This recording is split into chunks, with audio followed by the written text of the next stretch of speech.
La dimensionnalité impersonnelle de l'ego pour contrer la souffrance. Celle-ci provient de l'état mental de l'ego de pouvoir se réinventer sur le tas. Il est très difficile, cependant, pour un ego de se réinventer sur le tas, et il est obligé de passer par des corridors de souffrance qui amèneront une reconfiguration complète de ses énergies. Est-ce que l'ego accepte facilement cela? Non, car il personnalise tout ce qui lui arrive, donnant ainsi à la forme ou à la réalité qu'il vit, une plus grande signification qu'elle se doit. Il n'est pas étonnant que lorsque l'ego apprend de nouvelles choses en lien avec sa conscience pour développer beaucoup plus de centricité et d'éliminer de la sensibilité qui parfois le dessert parce qu'elle est trop naïve, cette sensibilité-là, il y a des chocs qui se produisent à ce moment dans l'ego, parce que celui-ci donne un caractère personnel à sa dimension cosmique, alors qu'il en arrive difficilement à rejoindre le caractère ou la dimensionnalité impersonnelle que veut faire vivre son esprit à travers son ego pour que celui-ci en arrive à contrer les souffrances liées à un événement. Tout événement possède un degré de souffrance possible pour l'ego, car dans l'ego, il y a de la résistance. Il y a aussi dans l'ego de la naïveté, l'empêchant de voir ou de savoir que les forces feront tout ce qu'ils ont besoin de faire pour l'amener à évoluer. Tant que cette prémisse-là n'est pas totalement intégrée par l'homme, il s'en remet toujours à son ego pour combattre ce qu'il vit au lieu de passer au deuxième étage, et c'est de là que vient la souffrance. Mais à la défense de l'homme, à la défense des femmes, il est compris que lorsqu'on a été dans une vie complètement voilée des lois cosmiques de l'intelligence pouvant appartenir à la planète Terre, soit que la religion, par le fait même, un effet très fort sur la culpabilité de l'ego, à se discréditer lui-même de ce qu'il vivait, il n'a pas été, cet ego, en mesure de se grandir parfaitement et aussi de revisiter ce qu'il amenait comme propos pour comprendre la vie quand celle-ci devenait pour lui très personnelle. La conscience supramentale amène dans toute son énergie une dimension impersonnelle à l'ego pour le mener à une vie totalement intelligente. Et avant que cela se produise, l'ego peut craindre la souffrance, car il peut penser qu'il peut l'éviter. Mais cette souffrance est inévitable, car la lumière sait très bien qu'un jour vous devez vivre telle expérience pour éliminer dans votre passé mémoriel, supposons, le fait que vous avez peut-être été abusé psychologiquement dans votre enfance, ou encore battu par vos parents, ou tout autre sévice pouvant avoir créé dans votre mental de profonds traumatismes. Ainsi donc, si une personne est amenée à toucher à la conscience supramentale, cela n'est pas un hasard. Et il est assuré que la souffrance qu'elle aura à vivre ne sera pas simplement psychologique, parce qu'il y aura des difficultés beaucoup plus grandes à saisir et à comprendre dans l'ego pour qu'il abandonne de vieilles manières de penser. Et on parle ici de réflexion, soit que l'ego va réfléchir ce qui lui arrive et c'est cela qui va donner à la souffrance de la valeur. Ensuite, lorsque l'ego donne à sa souffrance de la valeur, il peut se convaincre d'un discours qui lui permettra totalement de discréditer pendant un certain temps ce qu'il a vécu. Alors qu'en fait, ce qu'il a vécu est déjà impersonnel. Car les lois de la vie pour ajuster un ego dans une conscience absolue sont celles d'amener l'ego à être perturbé constamment par les forces de vie jusqu'à ce qu'il ne soit plus perturbable d'aucune manière. Et cela, les forces de la lumière le savent très bien, que tant qu'un ego est perturbable, cela veut dire aussi qu'il est manipulable. Donc, les résistances de l'ego face à l'intégration d'une dimensionnalité impersonnelle de la souffrance qui voudrait dire simplement que la souffrance ne doit pas un jour le faire évoluer, parce que celle-ci, il ne la vit pas. Cela prend du temps pour une conscience avant d'arriver à cette réalité, mais lorsque ce principe est compris, l'ego se donne le droit d'être plus neutre face à ce qu'il vit, parce qu'il sait que les forces de la lumière travaillent toujours sur lui, et il n'accepte plus de se donner des chemins faciles pour comprendre la vie. La naïveté, donc, s'estompe parce que l'ego sait qu'il doit tout arracher à la vie pour savoir qui il est. Et parfois, l'ego ne peut pas vivre certaines expériences parce qu'il se donne l'impression qu'il doit se ménager face à la souffrance et qu'il doit se protéger, car en se protégeant, il s'évite à vivre des événements difficiles qui pourraient le perturber. Et la vie ne fonctionne pas comme cela, car la lumière ou les forces de la lumière ont une lecture très grande du mental de l'homme en lien avec la destinée qui doit lui revenir. Mais est-ce que l'ego le sait cela? Naturellement, il ne le sait pas, alors que l'esprit le sait totalement. Cependant, ce qui se produit, c'est que l'ego s'éloigne parfois dans la souffrance de ce qu'il doit savoir, et c'est à ce moment qu'il y aura un choc supplémentaire pour faire souffrir l'ego psychiquement dans une très grande force afin de multiplier dans l'ego l'impression qu'il ne pourra pas continuer sa vie s'il n'a pas des réponses. Alors qu'en fait, s'il va à l'intérieur et il exige des réponses, instantanément, il pourrait les avoir, ces réponses. Mais cela aussi prend de la colère à l'intérieur de sa conscience pour confronter son double cosmique à obtenir des réponses. Et cela n'est pas toujours possible parce que la volonté et la force de la colère qui peuvent mettre un ego en feu n'est pas encore descendue. Donc c'est à ce moment que les forces de la lumière ont toujours su que l'homme aurait des alliés dans la matière afin de lui donner un regard objectif sur ce qu'il vit pour qu'il puisse parfaire sa propre évolution. Il y a des lois d'énergie qui sont incontestables, soit qu'un ego doit être perturbé pour évoluer. Mais cela, l'ego ne veut pas l'entendre et ça prend du temps avant que l'ego accepte que son devenir va passer par la souffrance parce qu'il considère que l'intelligence, c'est de ne pas faire souffrir l'homme. Alors que cela n'est pas de l'intelligence, c'est un discours qui vient simplement des hautes sphères spirituelles, disant à l'homme que s'il souffre ou que si la lumière fait souffrir l'homme, cela est inutile. Pourquoi est-ce que l'homme en arrive à percevoir que la souffrance qu'il vit peut être inutile? Parce qu'il ne sait pas en réalité ce que la lumière veut faire sur son mental pour le changer, lui, et l'amener dans un temps plus rapproché à être beaucoup plus impersonnel par rapport à sa vie. La dimensionnalité impersonnelle que l'ego doit conquérir dans tout événement ne vient pas du jour au lendemain. Si l'ego pouvait, dès qu'il se produit une réalité dans sa vie, savoir que ce sont les forces de la lumière qui orchestrent les événements, il pourrait comprendre que lorsqu'il y a une réalité qui se produit, cela n'est pas un hasard. Et sachant que cela n'est pas un hasard, il sera confronté à lui-même, soit qu'il aura à faire une lecture de ce qui se passe sans nécessairement essayer de balayer sous le regard de l'injustice ou de la non-intelligence l'événement qui se produira. Une personne qui a un accident d'automobile ne peut pas dire que c'est l'autre qui n'a pas fait son arrêt, et c'est pour cela qu'elle est aujourd'hui clouée au lit pour encore quelques mois. Elle doit plutôt voir que l'événement s'est produit parce que les forces de la lumière orchestrent tout événement en lien avec le développement d'une personne, et c'est à ce temps qu'elle pourrait comprendre qu'est-ce que les forces de la lumière veulent faire sur son ego afin de l'amener à être moins naïve envers la vie. Il est assuré qu'un ego va toujours résister à ce qu'il vit, parce que cela lui donne la certitude qu'il peut contrôler sa vie et qu'il peut contrôler les événements et surtout la souffrance qu'il ne veut pas vivre.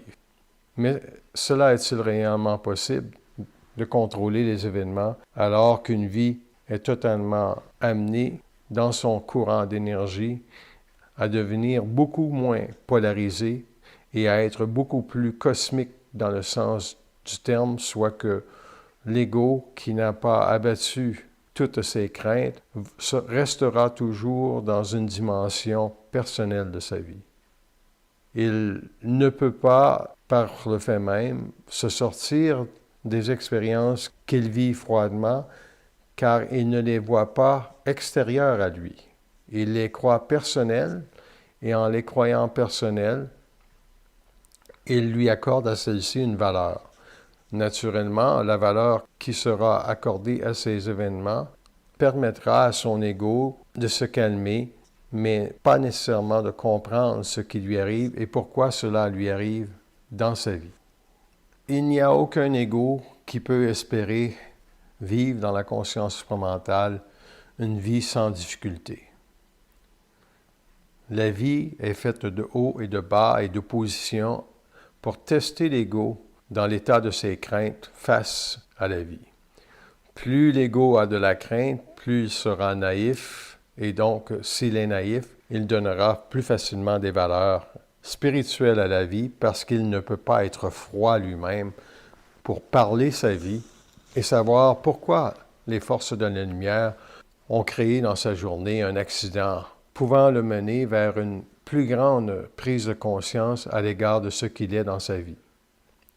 Quand l'ego n'est pas capable de s'auto-censurer, c'est-à-dire de s'étudier, cela veut nécessairement dire que c'est son intellect qui interagit avec lui et que dans la réflexion, il trouvera ou il donnera des valeurs à l'accident qu'il vit selon ce que lui veut bien croire.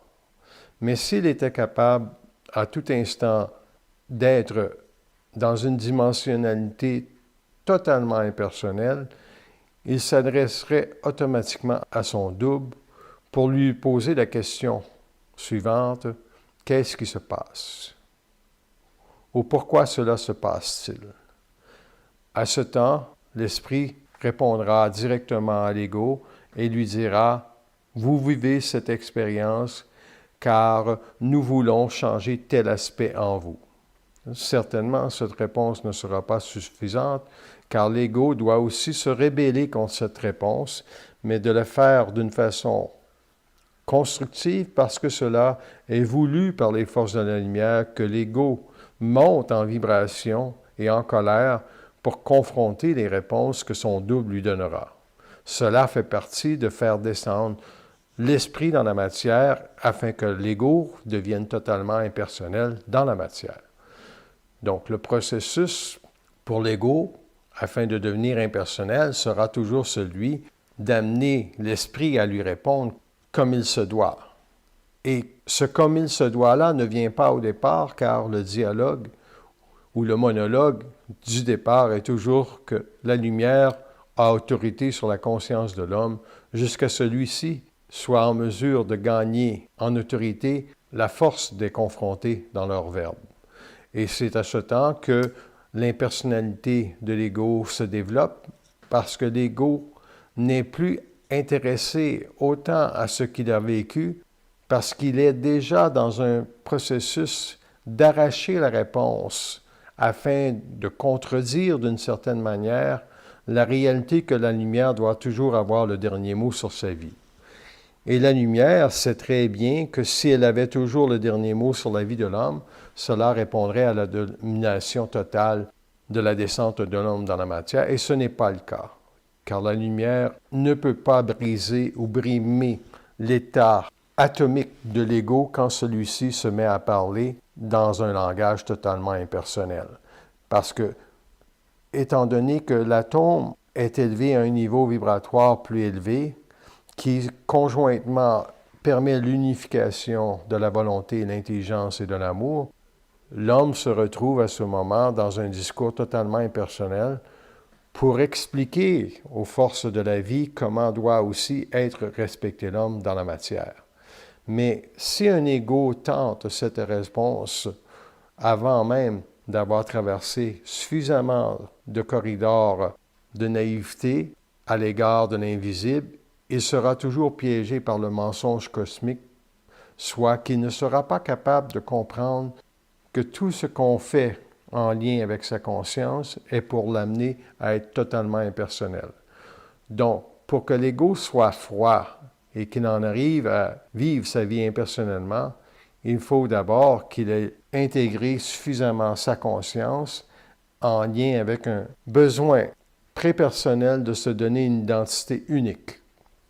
Et cette identité unique-là provient nécessairement de l'élimination des craintes qu'il a en lien avec la vie. Et ces craintes sont toujours cachées à l'ego parce qu'il aura vécu un passé X l'amenant à croire ou penser que la lumière pourrait le servir dans le développement de son ego et lui éviter de la souffrance. Ce n'est pas vraiment comme cela que cela fonctionne parce que la lumière utilise la souffrance pour forcer l'ego aux portes de ses craintes à les abattre. Et cela veut nécessairement dire que l'ego doit retourner dans son passé et regarder les valeurs qu'il donne à sa vie, qui aujourd'hui encore peuvent lui nuire dans la lecture d'un événement. Il est assuré que toute conscience qui cheminera vers la dissolution totale de la naïveté sur sa conscience aura à apprendre que les forces de la lumière sont capables de grands événements. Et puisqu'ils sont capables de grands événements, ils savent aussi parfaitement ce que l'homme ou la femme peut intégrer dans sa vie personnelle, même si cela cause de l'inconfort, car même si cet inconfort amène une personne sur un lit d'hôpital, la lumière sait très bien ce qui se passera avec lui. Et c'est à l'ego à ce moment d'être impersonnel et de questionner son double. Qu'est-ce qui m'arrive? En étant capable de faire cela, l'ego reprend automatiquement le droit dans sa parole de s'investiguer selon une dimensionnalité impersonnelle. Car du moment que l'homme parle avec la lumière, il devient impersonnel. Est-ce que l'ego le fait toujours? Il ne le fait que rarement s'il n'a pas dépassé suffisamment dans sa vie personnelle de crainte et de souffrance qui lui donnent l'impression que les forces de la lumière vont travailler pour le protéger. Les forces de la lumière ne travaillent pas pour protéger l'homme. Elles l'amènent toujours aux portes de ses limites en lien avec ce qu'il peut intégrer. Est-ce que l'ego le sait, ça? Est-ce qu'il le voit dans la matière, ce qu'il peut intégrer? Non.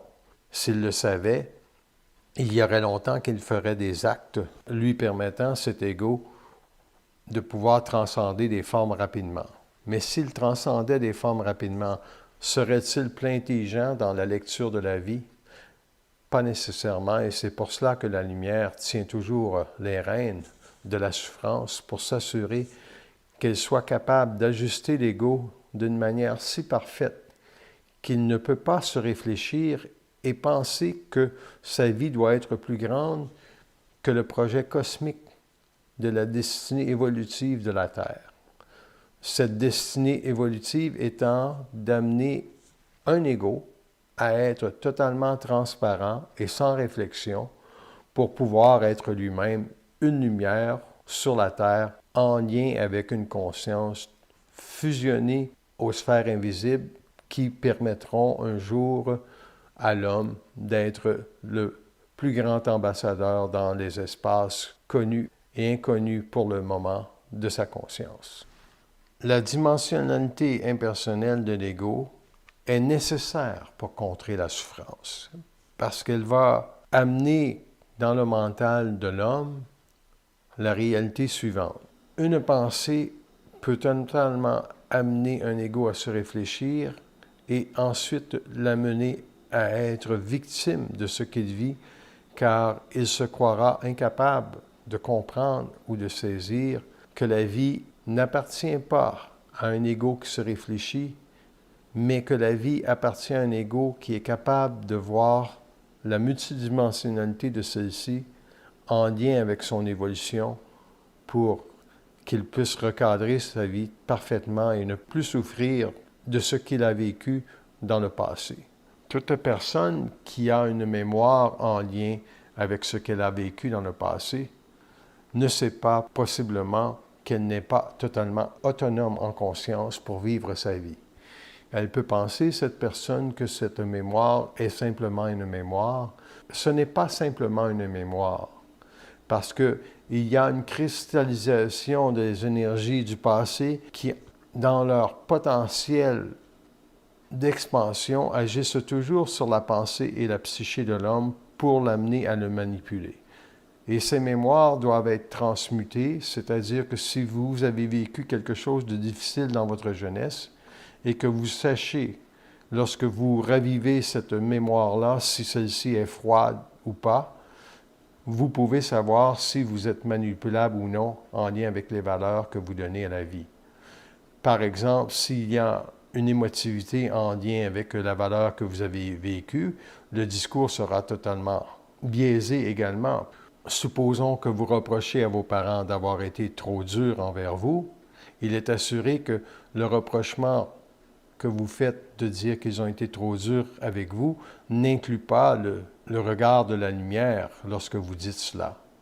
Si vous demandez à votre double, est-ce que vos parents ont été trop durs envers vous, le double vous répondra pas nécessairement. Et si vous êtes capable d'amener le discours plus loin, qu'est-ce que vous direz? Vous allez dire, pourquoi est-ce que vous dites pas nécessairement? Car ils vont vous dire à ce moment que vous avez choisi vos parents et que vous avez avec eux des liens karmiques qui devaient être dénoués. Et cela veut dire que l'ego sera bousculé dans ce qu'il vit et l'ego sera peut-être aussi écrasé par ses parents afin qu'un jour il puisse se libérer totalement dans une puissance absolue de ses parents. Mais lorsque l'ego est rendu à 20 ans, 30 ans, il va toujours voir ses parents comme étant trop durs envers lui, alors que cette valeur qu'il donne à ses parents est totalement fausse, puisqu'elle fait partie de sa naïveté de croire que l'invisible ne peut pas rien pour le faire évoluer. L'invisible a toujours, ou les plans de la lumière ont toujours choisi ce qu'il y a de plus atomique pour élever un ego à son propre soleil de conscience. Et ce propre soleil de conscience-là veut possiblement dire que l'ego aura à souffrir de ce qu'il vit et des valeurs qu'il donne à sa vie parce qu'il les croit réelles. Et s'il les croit réelles trop longtemps, il va totalement personnaliser son expérience en lien avec ses parents et il va croire finalement que ses parents, le choix de ses parents était une mauvaise chose. Alors qu'en fait, ses parents n'auront que servi à construire l'identité future de sa genèse éventuelle avec la vie. Est-ce que la lumière connaît cette genèse-là de l'homme avec la vie? Certainement. Il n'y a pas une personne que vous rencontrez dans votre vie, que ce soit la semaine prochaine ou une personne que vous avez rencontrée il y a 4 mois, qui n'a pas un impact réel sur votre vie si vous vous amenez à connaître le lien qui vous unit à cette personne. Il y a des personnes qui vont vous amener des notes d'esprit et il y a des personnes qui vont vous faire vibrer au niveau de votre corps émotif afin de ramener en surface tel élément négatif de votre vie que vous n'osez pas confronter parce que vous n'en avez pas la force pour le moment, mais alors que le double cosmique ou les forces de la lumière savent très bien que nous allons faire réapparaître toute personne susceptible de faire émerger en vous certaines mémoires afin que vous revisitiez vos craintes et que vous revisitiez aussi votre nature à ne pas être personnelle face à la vie. Il y a beaucoup de complaisance et de naïveté dans l'ego, si bien que celui-ci, dans le confort de son expérience, même s'il est dans l'étude de la conscience, s'assoira sur ses lauriers parce qu'il est sécure dans cette réalité-là, tout en ignorant par contre que la lumière, si elle décide de le bousculer, elle le fera. Mais est-ce qu'elle le fera au rythme de l'ego? Non, elle ne fera pas au rythme de l'ego. Elle le fera selon ce qu'elle sait de la capacité atomique de l'ego de transcender telle dimension de sa conscience naïve. Et cela, l'ego ne le sait pas tout le temps. Mais est-ce que l'ego l'avait choisi lorsqu'il a descendu dans la matière pour se joindre à la vie d'une âme? Certainement. L'âme sait toujours ce qu'elle choisit et ce qu'elle veut faire en lien avec une vie qui lui permettrait d'évoluer. Mais quand l'âme ne sait pas qu'elle n'évolue pas en tant que telle, parce que c'est les forces de la vie qui permettent la réincarnation d'une âme sur la terre, afin qu'elle transcende certaines formes si elle se doit, alors à ce moment, l'ego doit être un peu plus intelligent que l'âme. Et c'est à ce temps que l'ego apprend à revoir ou revisiter les valeurs spirituelles de l'âme pour tout simplement comprendre que l'âme, c'est de la mémoire. Et puisque l'âme, c'est de la mémoire, elle englobe ou emmagasine dans sa totalité toutes les expériences passées et vécues de l'homme afin que s'élève un jour le taux vibratoire de son esprit en lui. Donc, une âme qui résiste, ça n'existe presque pas. L'âme veut toujours évoluer parce que cela est un principe spirituel. La spiritualité permettant à l'âme d'être beaucoup plus sage dans la matière, et c'est-à-dire qu'elle s'évite des souffrances pour ne pas trop souffrir. En ce sens, il n'y a pas un ego qui est dans une âme qui est très évoluée, qui acceptera de souffrir pour évoluer, car l'âme croit pouvoir faire ce travail par elle-même en permettant à l'ego d'avoir un libre arbitre, l'amenant à toujours prendre des bonnes décisions. Et dans la configuration de l'exercice que l'ego prend des bonnes décisions, il y a cette dimension-là personnelle de l'ego qui veut faire croire à l'homme que finalement il décide de sa vie. Alors que l'ego ne décide de rien et que l'âme non plus ne décide de rien dans le courant de la conscience supramentale ou dans le courant de toute conscience qui doit évoluer pour être son propre soleil. Et parce que si cela n'était pas, il y aurait longtemps que la Terre serait configurée à un paradis terrestre. Et ce n'est pas le cas, car les âmes qui veulent évoluer vers la facilité pour se donner le paradis terrestre se retrouvent toujours dans le corridor de la mort devant l'incompréhension de ce qu'ils vivent. Naturellement, il y aura des entités spirituelles qui les accueilleront, leur permettant de chevaucher une lumière qui s'apparaît comme un soleil intelligent d'évolution. Et si cela était vrai, cela voudrait donc dire que toutes les âmes sages qui se réincarnent sur la Terre pourraient changer le taux vibratoire de la vie sur la planète Terre et que ce paradis terrestre serait, il y a déjà longtemps, accompli. Mais ce n'est pas le cas, et c'est pour cela qu'une âme qui redescend, même malgré sa sagesse, possède en elle le caractère personnel de croire qu'elle peut changer la vie.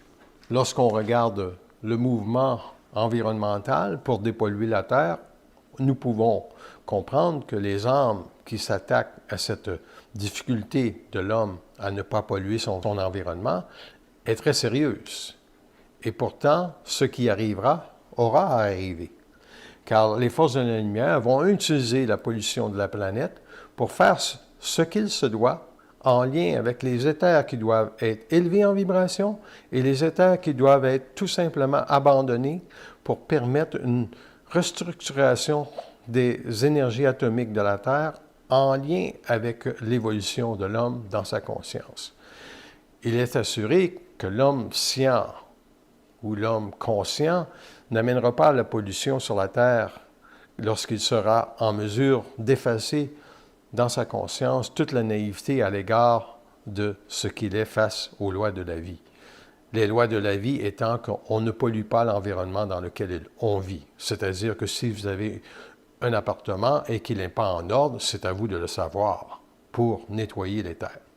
Donc, dans la dimensionnalité impersonnelle de l'homme et la découverte que la souffrance est simplement un motif pour la lumière de le faire évoluer, il cesse d'être utilisé, cet ego, lorsqu'il se dépersonnalise totalement, c'est-à-dire qu'il prend contact avec sa lumière dès qu'un événement se produit. Il élimine à ce moment tout processus de réflexion pouvant le mener à croire que la valeur qu'il doit donner à la vie ou à un événement n'est pas fondée sur le réel.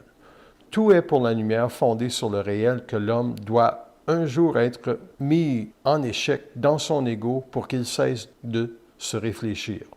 Si cela est le but ultime de la lumière, d'amener un ego à cesser de se réfléchir, comment peuvent-ils s'y prendre?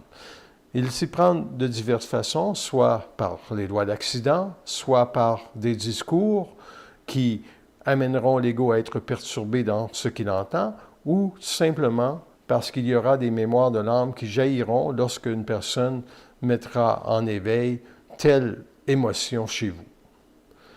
Incessamment, toute personne qui n'arrive pas à faire taire ce discours sera amenée à de la souffrance. Et cette souffrance-là est ce qui fait vibrer dans le corps mental inférieur de l'ego l'impression qu'il n'a pas à vivre cela.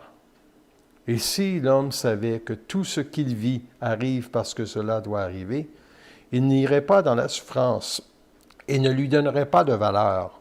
Il pourrait vivre la souffrance qu'il vit, mais il saurait aussi que cette souffrance-là fait partie d'une réalité. Et cette réalité-là, il ne peut que la connaître en questionnant son double.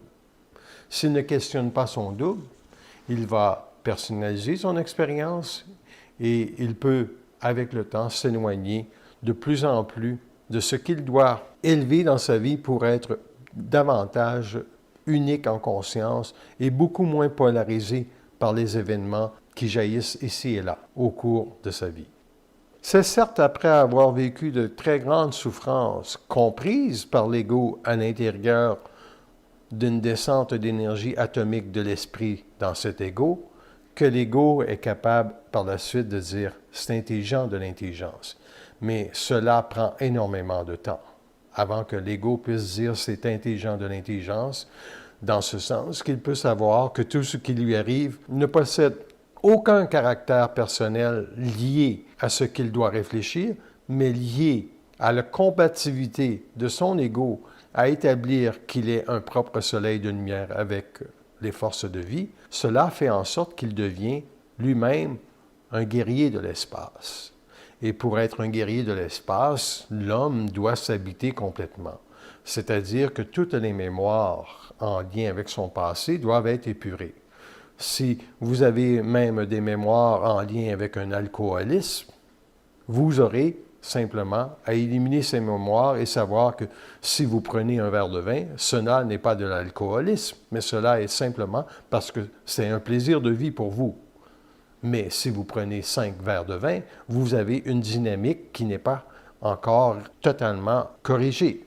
Et cela, vous ne pourrez pas le taire car la transparence de l'ego à regarder sa vie froidement et à ne pas se compter de mensonges est très importante pour en arriver à une unidimensionnalité impersonnelle. C'est donc dire que l'ego doit mourir à ses vieilles réalités pour naître ou se donner un nouvel ego et se créer une nouvelle personnalité. En se créant une nouvelle personnalité, il pourra se dire dans sa conscience, tel événement, je vois très bien ce qu'il veut faire, et il refusera même la souffrance, car il saura que celle-ci est un corridor un jour qui l'amènera toujours à croire que la souffrance est plus importante que ce que lui décide.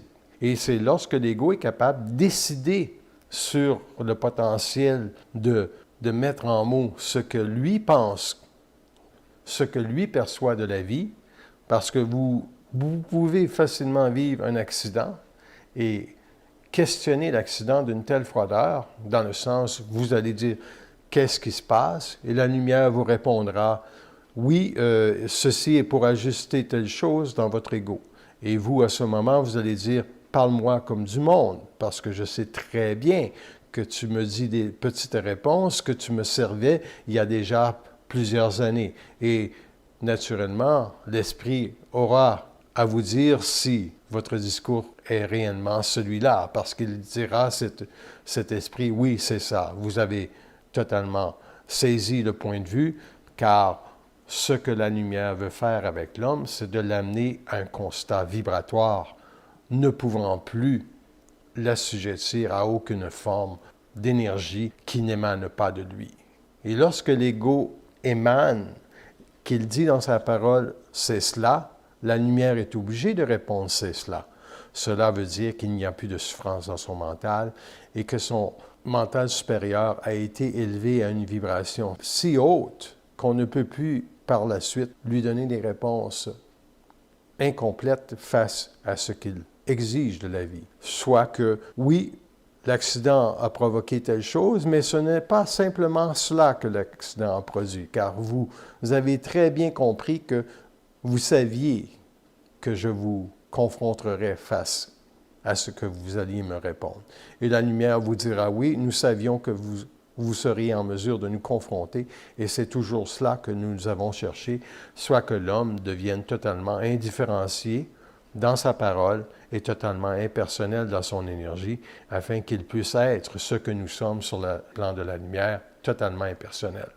Et lorsque l'homme en arrive à être totalement impersonnel dans ses discours avec la vie, il fait descendre cette vibration-là dans la matière, qui est celle de l'intelligence, et sa volonté n'est plus jamais remise en question, et c'est à ce moment qu'il a accès à une nouvelle énergie, qui est celle de l'amour, lui permettant d'intégrer la fusion de ces trois principes, soit que l'intelligence qui le mène à la destinée cosmique de sa liberté est aussi ferrée ou habitée d'une volonté lui permettant de dialoguer à des discours ou d'interchanger avec la lumière selon un taux vibratoire si élevé qu'il y a dans son ego la force de pénétration d'une énergie totalement indifférenciée et froide qu'on appelle l'énergie de l'amour, pour lui permettre, en tant qu'ego, à toujours avoir la voyance de ce qui se passe dans la matière.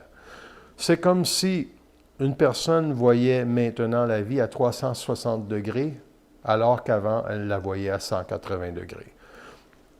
Psychiquement parlant, l'homme doit en venir à être totalement impersonnel, car c'est dans l'impersonnalité d'une conscience absolue qu'il peut saisir toutes les énergies ambiantes d'une réalité. C'est-à-dire, lorsqu'il voit la vie de l'homme ou il essaie de voir sa propre vie personnelle, pourquoi ceci se passe, il a les réponses qu'il doit avoir afin de ne jamais être polarisé dans son mental. Et en n'étant aucunement polarisé dans son mental, l'ego ne peut plus référer à de la mémoire pour comprendre sa vie ou justifier un événement parce qu'il est impersonnel pour comprendre que tout ce qui arrive dans une journée et par rapport à sa vie personnelle ne vient pas nécessairement de lui, mais vient des forces de la lumière.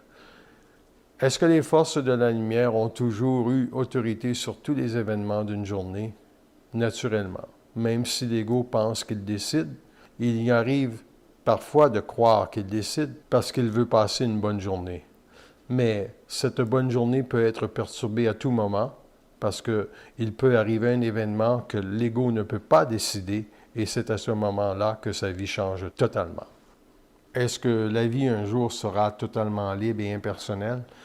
Elle le sera du moment que l'ego est capable de soutenir dans sa conscience la réalité vibratoire que la lumière possède déjà des années d'avance sur sa conscience pour configurer la Terre à un éther totalement atomique.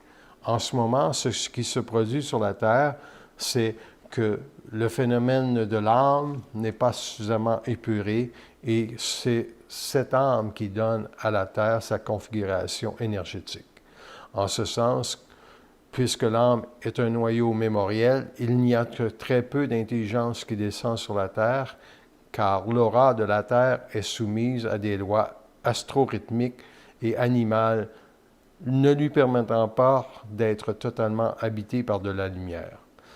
Mais plus il y a des hommes et des égos qui se conscientisent et qui deviennent impersonnels dans leur intelligence, la capacité des hommes à pouvoir intégrer le feu de la lumière et l'évolution de la Terre en lien avec le devenir impersonnel et prépersonnel de chacun pour être leur propre soleil, se produira instantanément, ce qui veut dire que dans 60-50 ans, la Terre ne sera pas sous le même joug mémoriel qu'elle l'est présentement.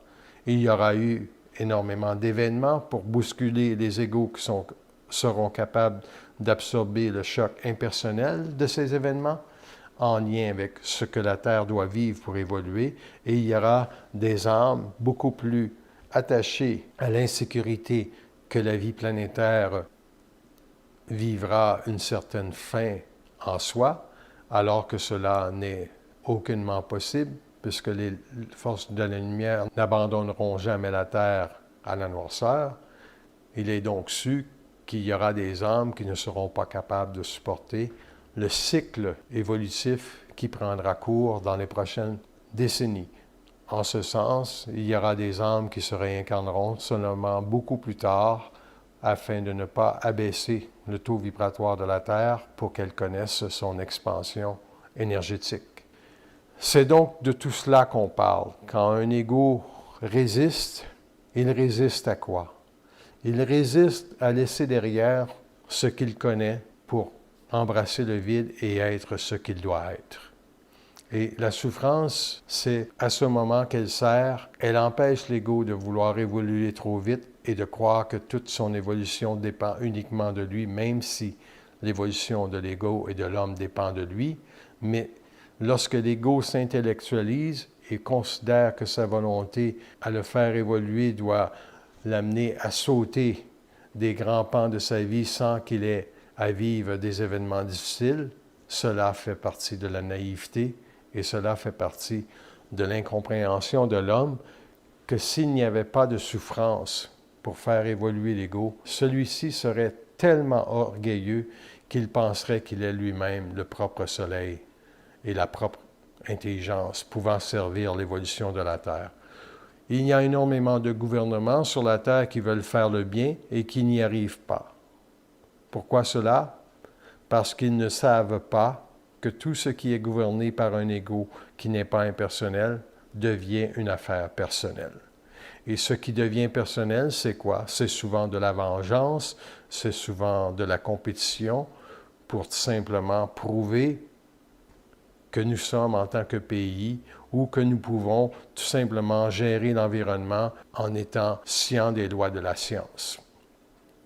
Et l'homme n'est pas scient des lois de la science parce qu'il n'est pas encore en mesure de comprendre et accepter qu'est-ce qu'un corps énergétique, c'est-à-dire pourquoi utilisons-nous, par exemple, le nucléaire sur la Terre alors que nous savons très bien qu'en utilisant le nucléaire, nous polluons aussi l'environnement pour des milliers d'années parce que la radioactivité de celle-ci engendre des dégâts matériels très importants. La dimensionnalité impersonnelle de l'ego lui amènera un jour à comprendre que ce qu'il souffre, toute la souffrance l'amenant à se réfléchir, provient nécessairement des forces astrales en lui, c'est-à-dire des énergies de l'âme qui, par la mémoire, obstruent le contact qu'il peut avoir avec son double. En obstruant le contact avec son double, l'homme se personnalise et c'est à ce temps qu'il y a des pensées environnantes qui vont le polariser totalement jusqu'à croire que finalement il a raison. Et il n'y a jamais personne qui a raison. Il y a seulement le réel, et le réel est toujours que si on ne questionne pas la lumière pour savoir pourquoi la vie sur la Terre présentement est assujettie à de très grandes polarités et pourquoi l'environnement est menacé et pourquoi le climat change si rapidement qu'il permettra ou qu'il engendrera l'extinction de certaines sociétés sur les côtes, autant en Asie, en Europe qu'en Amérique, il se peut très bien que l'ego ait une perspective mondiale très limitée de ce que aura à vivre la Terre en tant qu'événement pour que l'homme devienne dans son ego un être totalement intelligent. L'intelligence rationnelle et intellectualisée peut permettre à la souffrance d'être analysée et quand l'ego analyse la souffrance, il trouve des valeurs ou il donne des valeurs qui lui permettront d'avancer dans sa vie pour 10, 15 ou 20 années. La jeune femme qui peut dire « Ah, celui qui m'a agressé ne savait pas ce qu'il faisait et je lui pardonne », cela pourra lui permettre d'évoluer pendant 10, 15, 20 ans de cette manière.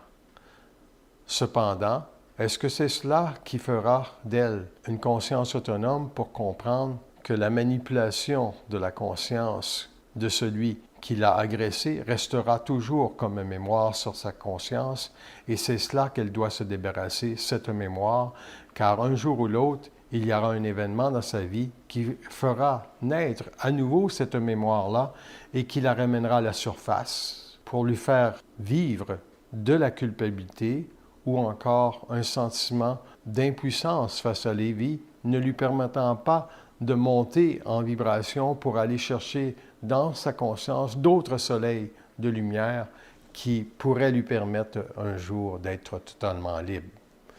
Il y a plusieurs personnes ou égaux qui vont se dire libres de la vie alors qu'ils donnent une définition personnelle à la vie, en ce sens que la vie est totalement impersonnelle.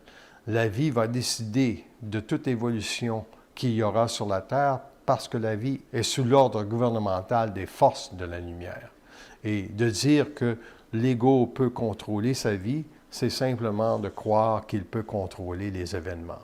Et il ne contrôle jamais les événements, car s'il contrôlait les événements, cela voudrait dire qu'il serait totalement intelligent de ce qu'il veut vivre et de ce qu'il ne veut pas vivre. Donc, qu'est-ce que la vie et qu'est-ce que le caractère impersonnel de la vie en lien avec un ego qui se donne une identité totalement claire pour que la dimensionnalité de son être devienne tout simplement alignée sur le même feu de la lumière.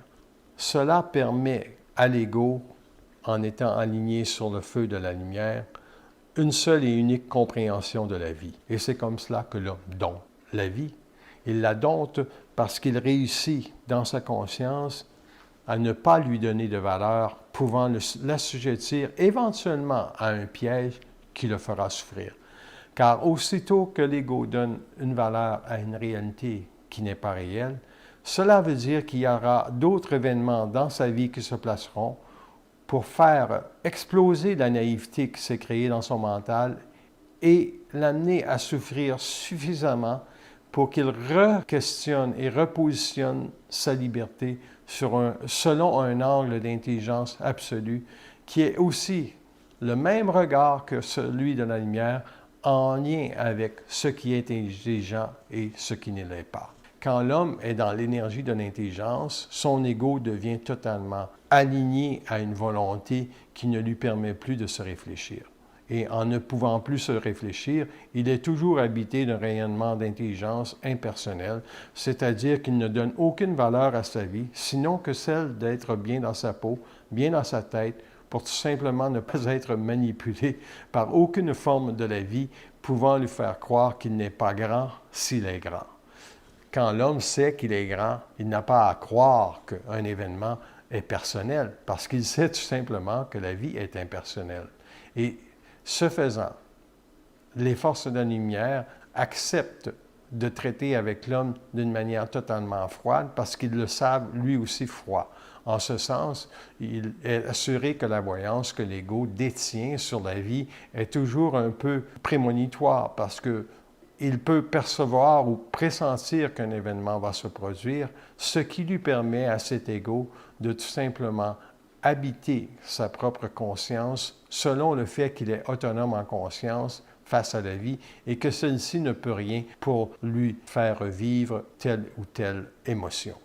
L'homme est froid et tout ce qui se passe dans sa vie, finalement, peut devenir une réalité que lui aura à adresser selon la colère qu'il doit faire naître dans sa parole pour tasser l'astral que la vie voudra lui faire vivre en lien avec des consciences qui peuvent être, elles aussi, ajustées par la suite par son verbe. Ce n'est pas un discours facile, la conscience supramentale, et il est assuré que ce discours va toujours bousculer l'ensemble des consciences qui graviteront autour de ce discours. Toute conscience qui écoute un discours sur la conscience supramentale s'apercevra que ce n'est pas un discours qui permet de flatter l'ego, mais c'est un discours qui met en éveil le mental de l'homme à la compréhension absolue des lois d'énergie, pouvant le servir plus tard ou dans un avenir rapproché à sa propre construction atomique.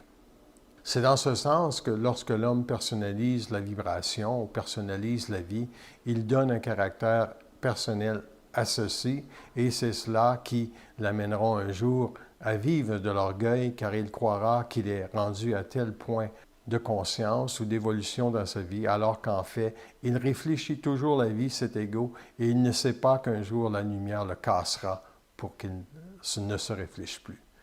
La vie fonctionne comme cela, et tant que l'ego n'est pas en mesure d'être totalement omniscient de sa vie, de la vie, et des expériences en lien avec le fait que les événements qui se produisent dans une vie sont toujours sus et connus par la lumière, l'homme donnera à sa vie une réalité ou un caractère personnel qui le piégera. Pour ne pas être piégé, il ne s'agit pas simplement d'être froid, mais il s'agit d'être scient que la vie est un processus d'évolution permanent. Tant que l'ego n'arrache pas à ce processus d'évolution permanent de la vie son identité prépersonnelle et universelle, soit qu'il n'a pas à évoluer parce qu'il est aussi grand en lumière que la lumière peut être dans l'orchestration des événements qu'on veut lui faire vivre. En ce sens, l'homme retourne toute souffrance venant des plans pouvant servir à son évolution parce que il sait très bien qu'on ne peut pas le faire évoluer. Il est sa propre évolution, en ce sens que il a toujours, en quelque sorte, les gants de boxe pour dire à la lumière qu'est-ce qui se passe. Et dans le qu'est-ce qui se passe, ce n'est pas une question en tant que telle qu'il pose, c'est dites-moi ce qui se passe, parce que, dans le fond, la lumière est obligée de lui répondre en raison du caractère totalement ou de la dimensionnalité totalement impersonnelle de son ego. Si cela n'était pas réel, l'homme serait toujours assujetti aux réponses de l'invisible, et cela voudrait dire qu'il n'aurait pas l'autorité pour confronter dans un verbe absolu la lumière et ses créateurs.